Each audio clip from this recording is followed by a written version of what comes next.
छत्तीसगढ़ के रायपुर के इंद्रप्रस्थ कॉलोनी से 23 जून की सुबह एक सुनसान प्लॉट से एक अजीब प्रकार की बदबू आने लगती है और इस सुनसान प्लॉट के आसपास पास की झाड़ियों में एक संदूक पड़ा होता है और इस संदूक के अंदर एक सूटकेस पड़ा होता है और थोड़ी देर में आसपास के और लोग यहाँ पर आ जाते हैं और वे लोग पुलिस को इन्फॉर्म कर देते हैं और पुलिस तुरंत मौके पर पहुंच जाती है। बट पुलिस जैसे ही उस संदूक को खोलती है तो उस संदूक के अंदर एक सूटकेस निकलता है और हैरानी की बात तो यह है कि जब उस सूटकेस को ओपन किया जाता है तब उसमें से एक डेड बॉडी निकलती है।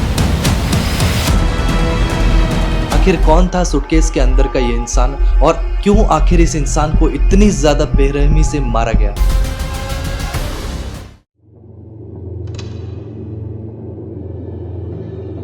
डेड बॉडी इतनी ज्यादा सड़ी गली और सीमेंट से लिपटी हुई थी कि इसे आइडेंटिफाई करना भी बहुत टफ हो गया था।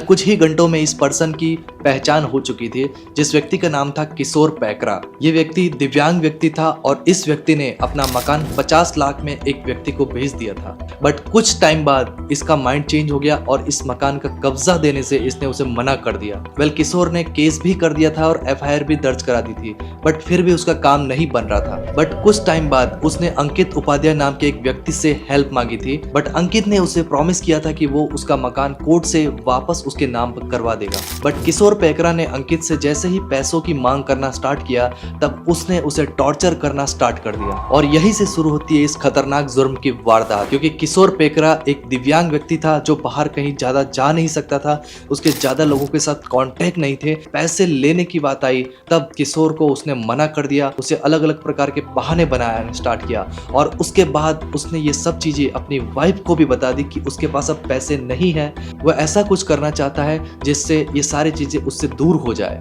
अंकित उपाध्याय ने एक फर्जी आधार कार्ड बनवाया, अपनी एक अल्टो कार खरीदी सेकंड हैंड और फिर बाद में इंद्रप्रस्थ कॉलोनी के एक फ्लैट के अंदर एक किराए का मकान लिया।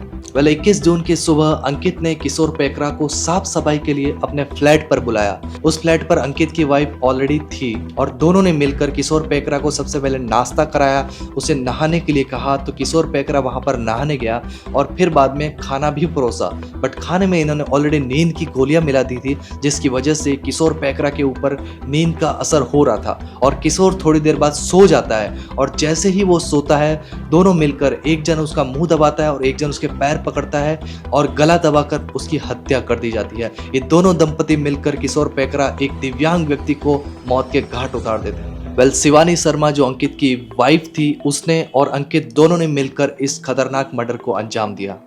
इन दोनों ने मिलकर अब इस डेड बॉडी को एक सूटकेस में रखा, बट सूटकेस के अंदर से ब्लड बाहर आ रहा था। तब इनके मन में विचार आया कि ये लोग संदूक के अंदर इस सूटकेस को रख देंगे और फिर बाद में इसे ठिकाने पर लगा देंगे। बट इसके बाद ये सूटकेस इतना ज्यादा भारी हो गया था कि जिसे उठाना इन दोनों के लिए संभव ही नहीं था। उसके बाद अंकित ने अपने और 2 दोस्तों को इस काम में शामिल किया, जिन्होंने मिलकर फ्लैट से संदूक को कार में रखने में इनकी हेल्प की। अंकित ने अपने दोस्त विनय यादव और शिवांदु तिवारी की मदद से उस सूटकेस को अपने फ्लैट से कार में रखवा दिया और फिर थोड़ा सा आगे जाकर पास की झाड़ियों में उस डेड बॉडी को फेंक दिया। और जैसे ही फेंका, इन्हें पता नहीं था कि यहाँ पर CCTV कैमरा भी है, बट ये लोग वहां से निकल जाते हैं और जैसे ही ये लोग वहां से निकलते हैं उसके 2-3 दिन बाद वहां पर पास की झाड़ियों से बदबू आने लगती है। उस बदबू के कारण लोगों को शक होता है कि यहाँ पर कोई जानवर मरा हुआ है ही नहीं, तो फिर ये किस प्रकार की बदबू है। फिर पुलिस को ये लोग इन्फॉर्म करते हैं और पुलिस जैसे ही यहाँ पर आती है,